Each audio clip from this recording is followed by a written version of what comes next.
I recently finished a coaching session with a client who said, but I've never done this before.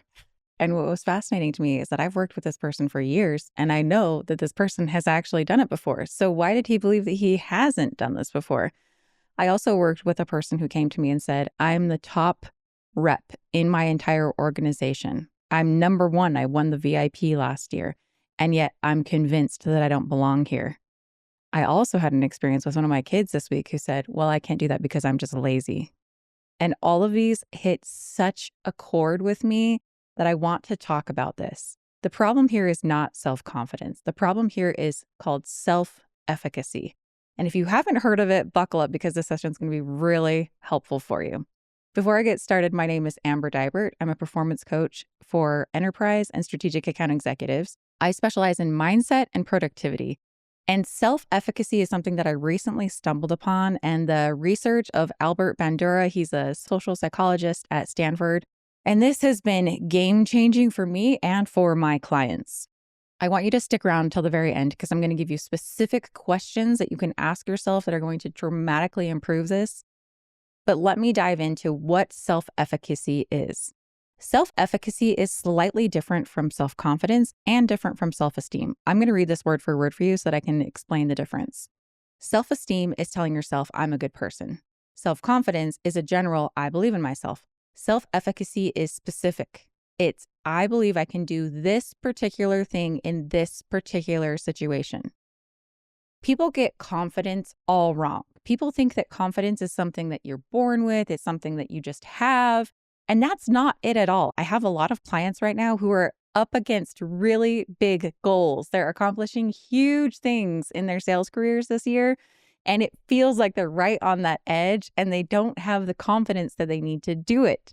And I always say, you aren't born with confidence. Confidence is something that you earn. So think about anything that you're confident in, anything that you know you can do. Have you always been confident that you could do that? Or is it something that you earned, something that you learned? So let's imagine like the first time you had to do a cold call, the first time you did a discovery, the first time you did a demo, any one of those things. The first times you did it, you had no confidence that you could do it. You felt like a complete fraud. You were like, they're going to find me out. They're going to find out that I'm making all of this stuff and I have no idea what I'm doing. But then as you did it over and over and over again, pretty soon, you felt confident that you could do it again. Confidence is built through doing the thing and not dying. If you do it enough times and don't die, then you can feel confident that you can do it again. Self-efficacy is so similar to that. Self-efficacy is a belief in yourself that I can do this one thing. Now, there are so many things that get in the way of self-efficacy, and the number one thing that gets in the way is our negativity bias. Humans are designed, our brains are built, and we've evolved to focus on the negative. If we didn't focus on the negative, we wouldn't be here. The people who only focused on the positive and didn't look at anything that could threaten their survival are no longer here. So we've evolved to have this negativity bias, which keeps us alive. It's very helpful, but it's not particularly helpful when you're trying to build trust with yourself and when you're trying to reach out and do big things that feel very uncomfortable. So this negativity bias that we have discounts so much information. What's so fascinating, if you think back to my client who said, well, I've never done this before. My client was referring to never having closed like $1 million deal at the company that he was working for. However, he has closed those size of deals at past companies. He's absolutely done it before. He just hasn't done it at this current organization because he's been there for not very long at all. But we all do this to ourselves. It's like when our quota resets at the beginning of the year, our memory is wiped and we doubt whether we even can sell anymore and whether we're going to be able to do this and how are we going to be able to do this. I have clients who have a track record of hitting over quota for multiple years now. And still at the beginning of the year, they're like, I don't know if I'm going to be able to do it again. How am I going to pull it out of a hat this year? It's so wild how we start discounting everything that's happened. And it's because of this negativity bias. The negativity bias focuses on everything that we've done wrong and it discounts everything that we've done well. So if you won a deal, it was just luck. If something went well, you just happened to be in the right place at the right time. We don't give ourselves enough credit for the things that go well, and we don't like tell ourselves that that was because of us, that we created that result that we got. So let me tell you about Albert Bandura's, I'm hoping I'm saying his name right, about his research about self-efficacy. There are 4 different ways that you can build self-efficacy. And the number one most effective way is through what he calls mastery experiences. This is exactly what I talked about with the demos and the earlier calls. It's if you do that thing and do it successfully, then you have belief that you can do it again. It's so helpful to look at times when you have successfully done the thing that you're trying to do, and having those mastery experiences will help you have confidence that you can do it again. So for some of you, you're like, well, but I've never done this before. That's fine. You've done so many other things that you've been successful at that you didn't know how to do, that you went out on a ledge and you learned how to do. You can absolutely do it again. And there are some of you who actually have been successful at this thing before, but you're discounting that. So make sure that you notice when you've been successful at this in the past and trust yourself that you can do it again. The second way that you can build self-efficacy is through vicarious experience. If you see somebody who's similar to you doing that thing, that you believe you have similar skills and similar talents to that person, you're going to be able to do it. I remember I used this a lot when I was learning to mountain bike in my early 20s. We would go mountain biking with a couple friend of ours, and I would see the dudes do something, but I'd be like, that doesn't really inspire me because I don't feel like I am like them that much. But if I saw my friend who is a female navigate a particular obstacle, then I saw her do it and I was like, okay, if she can do it, I can do it. Find somebody who is similar to you, who you believe you can mimic. And if they can do it, you can do it. The third way that you can build self-efficacy is through what's called verbal persuasion. This is if somebody that you trust, somebody that you believe has the credibility, tells you that you can do it. If somebody tells you like, oh, you can totally do this, but you're like, you don't even know, that you're not going to believe it. But if it's somebody that you know understands what's going on and you know understands you, that verbal persuasion can be incredibly effective. For those of you who are managers out there or maybe mentors or helping other people, it's incredibly effective to be very specific about it. Rather than saying, you've got this, you can say, hey, you navigated that executive conversation really well. You did X, Y, and Z very well. And I know that you can do that again. So the more specific, the better. And the last way that you can build self-efficacy is through your physiological and emotional states. This is a lot what Tony Robbins talks about, of changing your state. If you can get your physiology into the right place, you get your nervous system ready, stand up, do some fist pumps, do some dancing, listen to some good music, go for a walk. Like get your physiological state into a good place and you can build that belief that you can do this thing that you're coming up against. So how do you build this into your day-to-day? I want to give you 4 questions to ask yourself to start finding all that evidence. What is so fascinating is that we actually have tons of evidence, but we're only focusing on the evidence that our brain is focused on. Our brain has that negativity bias, and so it has piles of evidence of all the reasons why we're not going to be good at it, all the reasons why we're going to suck at this, all the reasons why it's never going to work out. And there are also piles of evidence of reasons why it will work out, why we are good enough, why we do have the skills and talents, but we tend to not focus on that.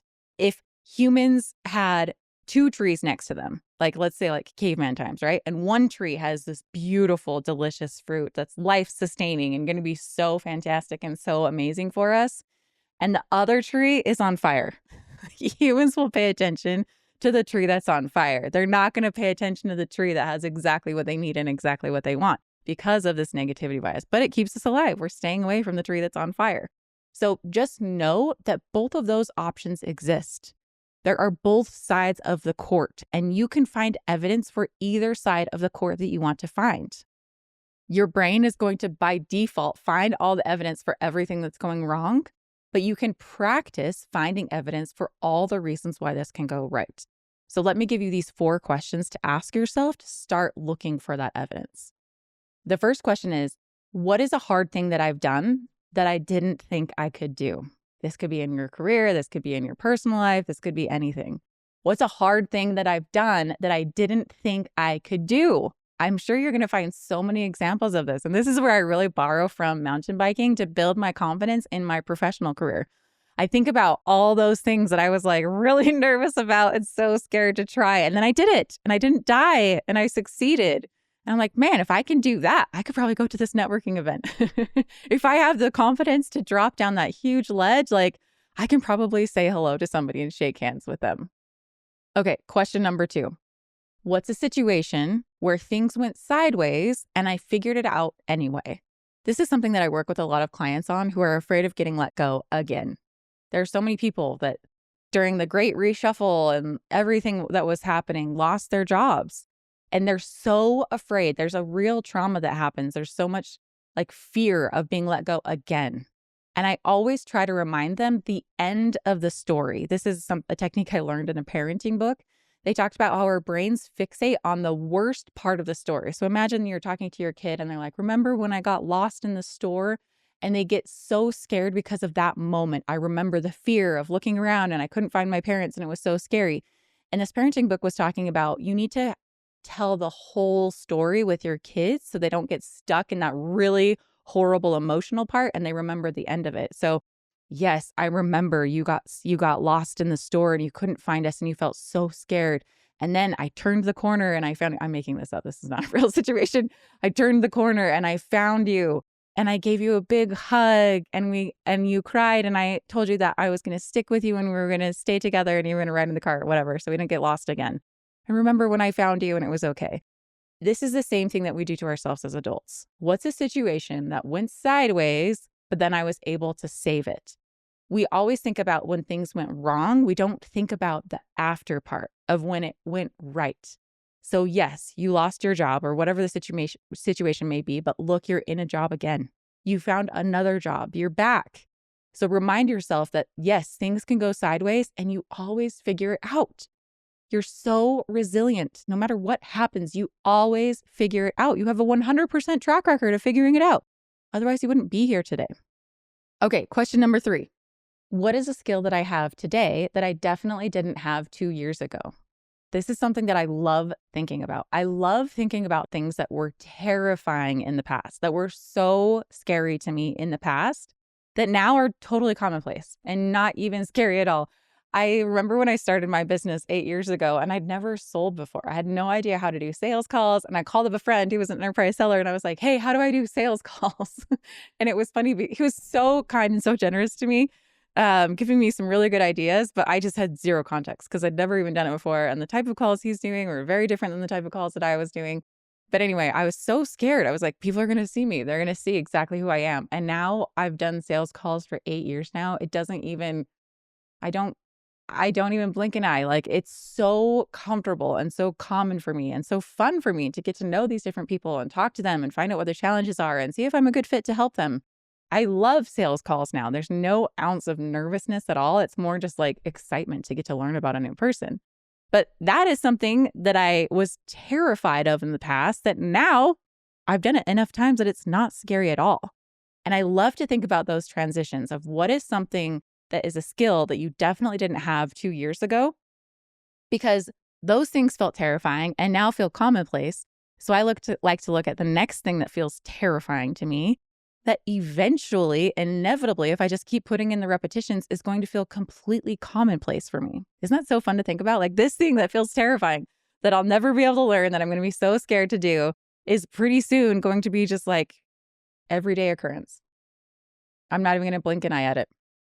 Okay, last question number 4. What is something that my best client or a close colleague would say that I'm good at that I wouldn't say that I'm good at?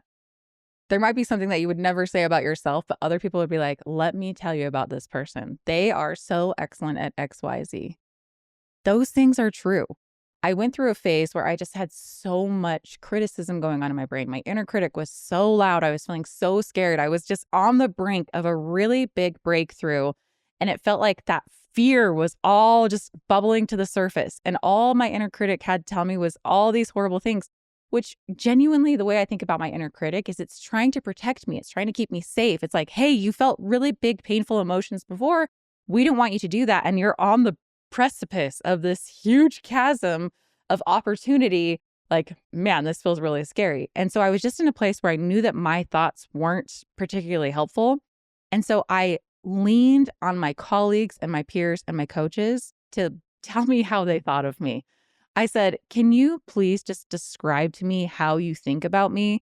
Because right now, the thoughts in my head are not very kind. And I think that you probably have a much better opinion of me. So I want to borrow your thoughts and your beliefs about me to put in my brain so that I can see myself in a different way. It was the most generous, kind thing of my friends and my peers and my colleagues to be able to do. And I feel very proud of myself for being brave enough to be vulnerable and ask for these things. And it was so wild to see the picture that they had of me. It wasn't unrealistic by any means. It was very truthful. And there were so many times when my brain was like trying to discount what they would say and be like, no, that's not totally true. But realistically, I knew deep down that what they were saying was true. They knew me deeply.